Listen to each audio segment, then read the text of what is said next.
Cool.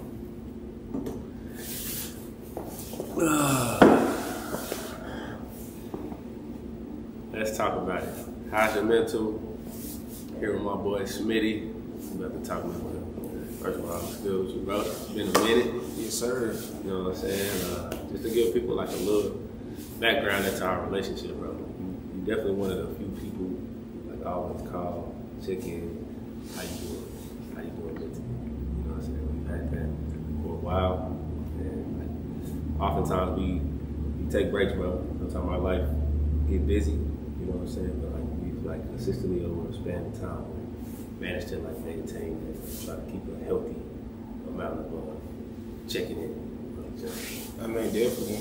You got to do that as a brotherhood and true friendship. You got to check on somebody you love and care about. So even though you might go weeks, maybe months, I mean, it doesn't take a long time to say, hey, you good? A phone call, a text, it goes a long way. For sure. Introduce yourself. People know who you are. I'm Jason Smith, aka Smitty, from Fort Worth, Texas. I'm an advocate, I'm a teacher, coach, and I do security. No doubt, no doubt. You still work with the youth advocacy? Yeah, youth advocacy. I work with kids on probation, Tarrant County, so I'm in Fort Worth, Arlington, Grand Prairie.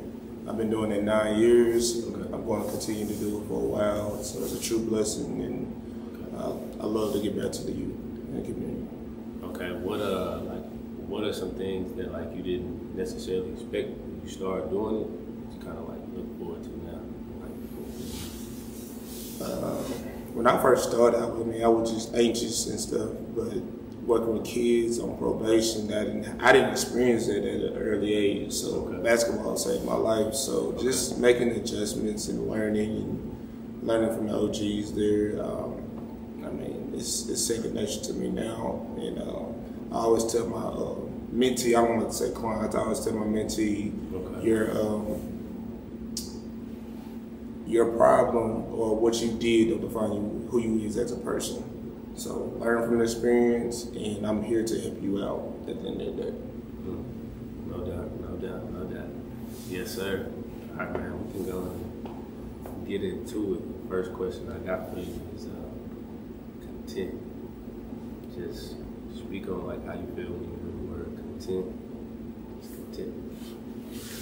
Nah, man, I feel contentment is just like you're limiting yourself in life.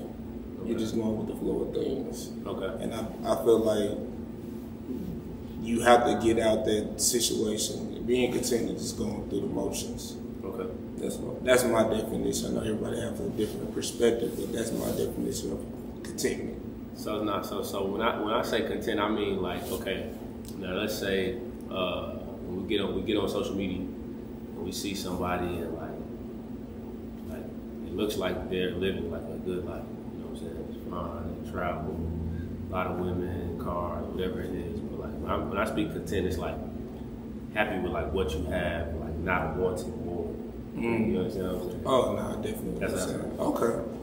I mean, with that being said, I mean, people will portray their life bigger than what it seemed like. Okay.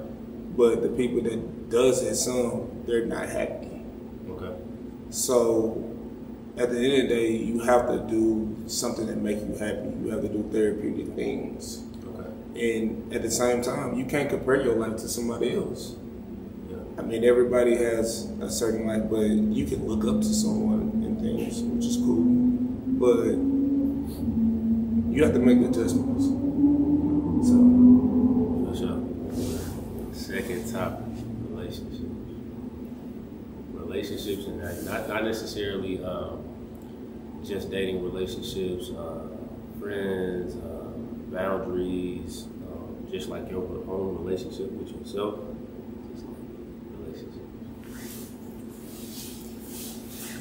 I think the biggest thing with me in relationship is meaningful to me. It's worth more than money. You need money to survive, but I think a true friendship shines over that. So for us, for example, you can't put $1 million on our friendship. You know, I mean, we've been knowing each other for years now, and we have a true brotherhood. So it means a lot to me. As far as me, like, I just find myself doing therapeutic things that make me happy and keep going. So if that's going to the gym, working out, that's playing basketball, that's writing poetry when I feel inspired, you know, things like that. But even the kids that I mentor and teach, they're so young, well, some of them so young, they don't know they keep me motivated, they keep me on my toes.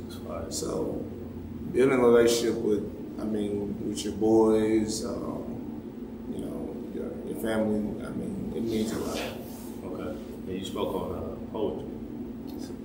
So, Jay Barnett, he wrote a book, Just Heal, bro. And he gave me the book. And one of the things he talked to me about was like learning to like be able to like express ourselves. You know what I'm saying? Not just talk, but like you said, poetry, like actually like express exactly what you're feeling like in more detail. So like when did you start doing poetry? And Tupac Shakur inspired me to do poetry. Okay. Roses That Grew Out the Concrete was one. And so, I mean, him, and then just listen to certain music. I'm an R&B guy. Sure. So they sound like Teddy Pendergrass. So I listen to a lot of Teddy, but I definitely got salute to Jay Barnett because I watched his interview on Breakfast Club. Okay. And then I learned that you told me about him as well. So, I mean, I just encourage everybody to do something that's therapeutic, you know, to keep them going. You have to do something, you know. But yeah. For sure. Look out for Smitty Poetry book. I was speaking to existence, man. I wanna publish a couple poetry books. I just have my poems in my phone with my notes. Okay. So I want to boost up the courage to speak in front of people like I do playing basketball. So do you do the open mics? No, I need to. Yeah. I need to. I got some work to do. I need to though. And I would say Maker's Gym is Maker's Gym would be like the league. If that's where you want to start, but like it's a fun Maker's Gym. I compare it to like 106 in Park, bro. You know what I'm saying? I need something. Yeah. Beginner stage. Yeah, I got you. Yeah, I'm not ready for that right now. Them open mics, bro, like they help, but like you say, like sometimes, bro, just getting up there. I done got comfortable with it, but like sometimes, every day, every time I talk in front of people, bro, like my heart beating, I'm sweating. But like once I started talking, I'm like, all right, like maybe somebody else needed this more than I did. You know what I'm saying? That's what I think about. Man, people gotta understand life is bigger than themselves. Yeah. When you tap into that, your perspective, your mindset will go. It won't just be you, because it's not. Your life is not just you anyway. Yeah. So, not trying to, but the Lord used you to speak to other people. Okay. You know, so I mean, I think that go way back when you was at SMU, and I remember that rubber band I gave you. Really? You know what I'm saying? It was First Peter, and it was cast your worries on him. And so I'm tapping into that too. It's certain stuff that's out of your control. You only can control the controllables. It's certain stuff you can't control, and people get stressed out about it, but it's like, when you build that intimate relationship with him, your mindset be better, you know, so. Which brings us into our last topic, bro, like faith.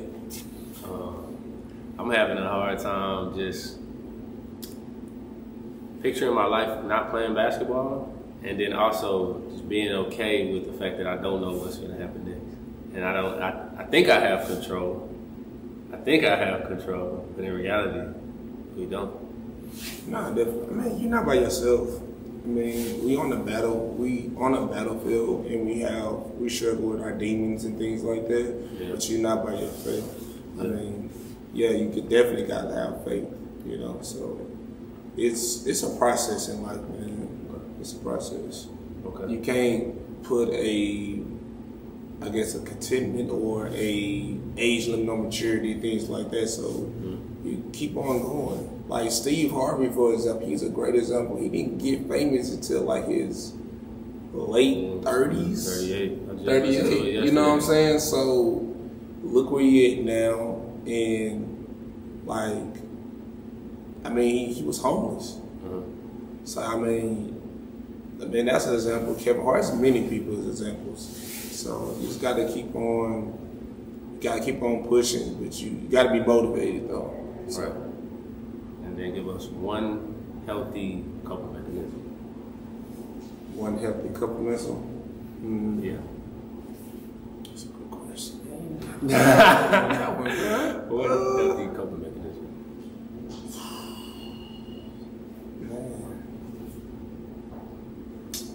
Live your life to the fullest, man. Okay. Love yours. Okay. And be a blessing to others. All right. Now, if you know somebody that has an at-risk youth and needs to get connected with you, where can they find you? You can find me on social media. My IG is Young without the O. J_Smitty5. I also coach for Pro Skills, so I'm about to start getting into training kids and the youth. Okay.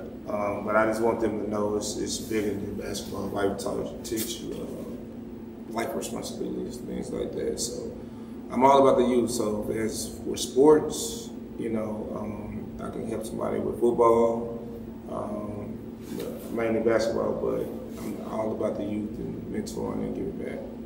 For sure. Let's talk about it. How's your mental? Smitty, Toba, yeah. Yes, sir. I'm good. So get it. What you got going on today, bro? Feel me?